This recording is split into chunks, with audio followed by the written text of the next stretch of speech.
Welcome back to the channel, guys. Today on Exotic Car DIY, I'm going to be giving you an overview and some tips about the 355 most overlooked or unused features, the stock radio.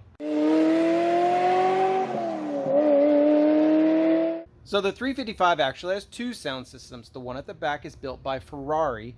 It is a 3.5 liter flat plane V8 with a Capristo amplifier, and everybody agrees it sounds amazing. The one that we're going to be talking about though is at the front. It is the stock Sony head unit and the stereo. So anyway, this video is going to give you some tips and tricks about how it works. First off, I'll give you a quick brief description of the system. CD changer at the front. You got a stock head unit here, it's a Sony, and then there are two 6.5-inch speakers in the doors and two tweeters behind the front vents. All right, guys, so let's just do a quick rundown of everything. Hopefully I'll be able to do this quick enough that it keeps your attention, but slow enough that you can actually follow what I'm doing. All right, so the one thing that seems to be most overlooked in these radios is the color. Now, all of your gauges in the dash and over here, everything's green in the Ferrari. Everybody leaves this orange. So the first thing I want to show you guys how to do is if you hold down select and hit 1, it turns it to green. And so guess what? Now we have a matching color. So I think that's probably one of the most cool features. Next thing on there, here's some functions that you may not know. So if you go select 7, it turns loud on and off. What that does is it just gives you better sound quality at a low volume as opposed to a high volume. So if you're not just blasting the stereo, you're probably going to want to turn loud on. All right, the next thing I think is probably pretty relevant. I hate super bright things, so you can actually select 9, gives you a dimmer for the color. So I like to run it with dimmer on. There is another one, select 6, does the beep. So now everything beeps. You can also go select 6, turn the beep off. So now there's no beeping involved. All right, so next cool thing, we have our batteries off a lot on these cars, especially if you don't drive for a while and you turn the battery switch off. Well, that erases all your presets. So let's say you don't want to, every time you get in the car, reprogram the settings. So what you can do is turn it to radio, and then you're going to want to hold down sensor for 2 seconds. So what it's going to do is it's going to go through all the list, and it's going to automatically load all the presets. So now all these presets are now loaded with a station. So yeah, you can come back and tweak these later. So let's say you wanted to load just a regular station, 100.7 is 1, hold it down for 2 seconds. Boom. Also related to disconnecting the battery is the clock. So if we want to set the clock, we're going to hold down display for 2 seconds and we get the clock. So we can change it up or down, hit select to go to the next one, and that's simply how you set the clock. Hit display when you're done. So the next thing I'm going to show you how to do is just adjust the sound. So obviously if you go through select, it gives you just the normal options you're familiar with: volume, subwoofer, bass, so you can turn the bass up and down, select treble up and down, balance, and fade. So anyway, that's just a quick overview. You probably already knew how to do that. The other one in here that maybe is a little less used, you can go select 4. That turns STM on or off. STM saves the sound settings for whatever input is. So if you set sound settings for CD, it'll get saved and it'll be different than the sound settings for your radio.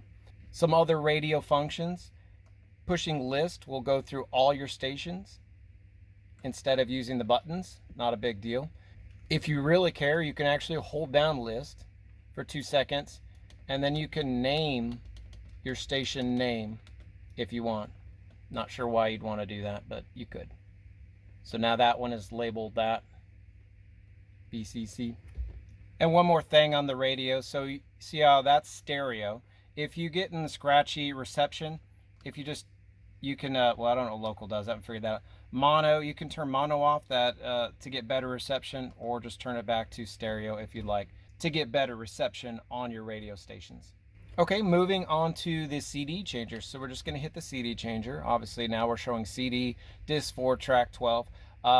You can change which CD you want simply by just pushing this. That goes to the different CDs. It holds up to 6. And then obviously this is your seek and forward button. Fast forwarding is done by holding down on the CD changer button, and you can fast forward.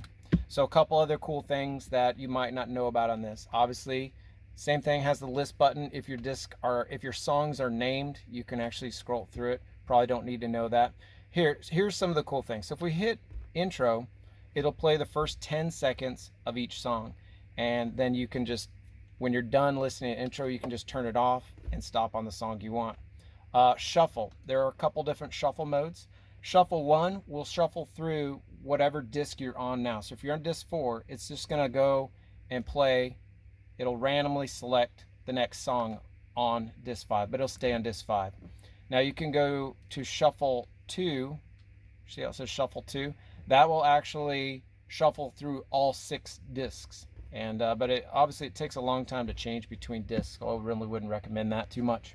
And another cool feature that a lot of people remember from 90s radios, this one actually has the ability to accept a remote. The part number is an RMX40. Here's the receiver for it. And you can still buy those remotes on eBay if you ever want to use a remote instead of just pushing the buttons. Now, if you're wondering how to remove the radio from its spot, you're going to want to take the faceplate off again. And then use 2 little devices like this. These normally come in the aftermarket radios. If you can find anything that's that thin, it'll work as well. And you're simply just going to insert them here and here into the radio. Reach behind her and just push on the back of the radio, and now it is free to come out. All right, for the last part of this video, I'll talk real quick about just repairs and some modifications you can do to improve your sound without actually like putting in a full aftermarket radio. So you can see the part number on these is an XR F20. That is a specific Ferrari part number. However, it's the exact same radio as an XRC 720 without the Ferrari label. So if you can find one of those, it will work. Now you also can send these out for repair if they don't work. A couple websites that came up on the Ferrari Chat website that I'm not affiliated with, carstereohelp.com, beckeraudiosound.com. I'll put those in the description. Both people have claimed they've got their radios repaired. After about 20 years, the foam around the speakers disintegrates, and they weren't very good speakers to begin with. I put in some Infinity reference shallow speakers, and they worked fine in there. And then I kept the factory tweeters. Another thing you can do, as you can see I've done in this one, you can actually install an amplifier back here. This is a Pioneer GM D1004. It's a 400 watt amplifier. It was super easy to install because the Sony already has outputs that just plug right into it. I tapped into the same power source that's only about 2 feet away and just wired it into the speakers. And I think this really helped with the quality of sound. As you can see, it weighs just a few ounces and it fits up nicely right behind the dash. And all right, guys, that is it for this video. Thanks for watching. If you do anything with this, just turn that green so it at least matches your factory things. Anyway, thanks for watching.